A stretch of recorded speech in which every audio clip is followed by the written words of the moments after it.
5-6 సార్లు మేమే పోయినాం. అదేమున్నదో చెయ్యండి అని ఎంఆర్ఓ సార్ గారికి చెప్పిండు.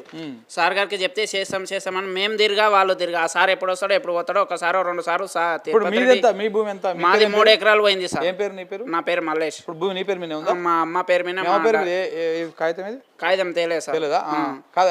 ఎన్ని ఎకరాలు ఉంది? 3 ఎకరాలు ఉంది సార్. ఏం పేరు? మల్లప్ప. నా పేరు మల్లప్ప. అమ్మ పేరు నర్సమ్మ, నాయన పేరు శివయ్య. ఎంత సర్వే నంబర్ ఇదేనా? సేమ్ 19 సర్వే నంబరే. 19 సర్వే నంబర్. వీళ్ళ పక్కనే ఉంది సార్. ఎన్ని 3 ఎకరాలు ఉండే. మీకు ఎంత వచ్చింది పైసలు? 20,25,000 వచ్చినాయి. 9,75,000 రావాలి. ఇంకా 9 లక్షలు రావాలి. 75,000 రావాలి. ఇప్పుడు జాగిచ్చిరా? అంతా వాళ్ళే తీసుకున్నారు సార్. అది కాదు, మళ్ళీ ఇప్పుడు మీకు 100 ఎకరం పోతే 120 గజాలు ఇస్తున్నారు కదా. ఇచ్చిరు. 253 గజాలు వచ్చింది. 375 గజాలు రావాలి మాకు. ఇంకా అందులో కూడా ఒక 100 గజాలు రావాలి. అది కూడా రాలేదు సార్. ముందుగా ఏం చెప్పిండ్రు, Kodangal area CM area develop కావాలి, మీరు భూములు ఇస్తేనే డెవలప్ అవుతుంది, మీరు భూములకు అడ్డుకుంటే కాలేజీలు కట్టలేము, మన ఏరియా డెవలప్ కాదు అంటారు. నేను కాంగ్రెస్ పార్టీనే. నువ్వు కాంగ్రెస్ పార్టీని కాంగ్రెస్ లో తిరిగిన సార్. మంది కాళ్ళేళ్ళు మొక్కి తెల్లని దగ్గర ఓట్లేపించిన నిద్రపోకుండా ఒక్క రూపాయి కూడా అంటలేదు. లీడర్లు మొత్తం తీసుకున్నారు, వాళ్ళే తీసుకున్నారు. అవి ఎక్కడైనా ఒక్కొక్క ఏమన్నా పని ఉంటే చేస్తారు, అయిపోయి అనుకున్నా. నేను పని చేస్తే చాలు, పైసా అవసరం లేదని నేను అనుకున్నా.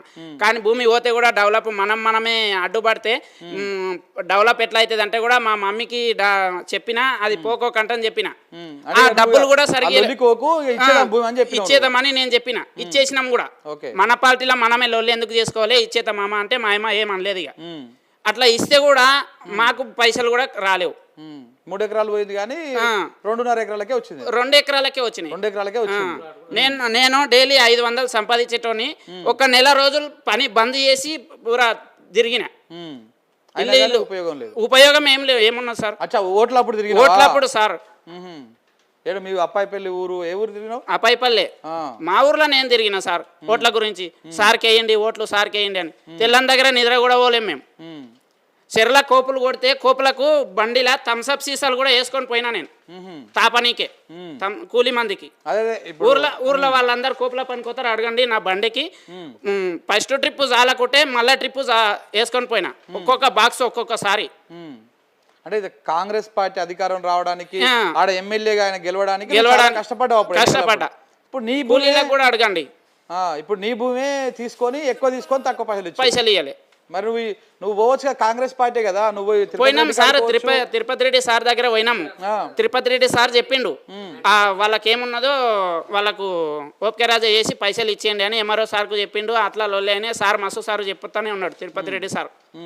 కానీ ఇస్తాను వాళ్ళ తగ్గ తిరిగా వీళ్ళ తగ్గ తిరిగా పని అంతా బంద్ చేసి అర్థమైతలేదు. ఈడ బర్రెనేమో దూడనేమో శ్రీకం అంటారు, బర్రెని తన్నమంటారు. వాళ్ళు ఏం పోయినప్పుడేమో ఇచ్చేసే పైసలు అని చెప్తున్నాడు సార్. 2-3 సార్లు ఇంటి దగ్గర గిట్ట పోయి కలిసినాం. ఇచ్చేసిండి. ఏం చేసిండ్రో అది ఎవరెవరుతున్నదో లొల్లి చేయకుండా ఇచ్చేయండి పైసలు అని చెప్పిండు సారు. ఇస్తలే రేపు ఎల్లుండి చెక్కులు అది కాగితం పంపినాం పైనకి. కాగితం రాలేదు, ఏం రాలేదు. వచ్చినాక ఇస్తామంటుండ్రు. ప్లాటు రిజిస్ట్రేషన్ చేసుకోమంటేనే అంటారు. ప్లాటు చేసుకుంటేనే ఇస్తామన్నారు. ఆ కాగితం కూడా ఆధార్ కార్డు కూడా పంపిన. చేసుకుంటే వస్తుందే మామ, మనది ఎందుకు లొల్లి అంట.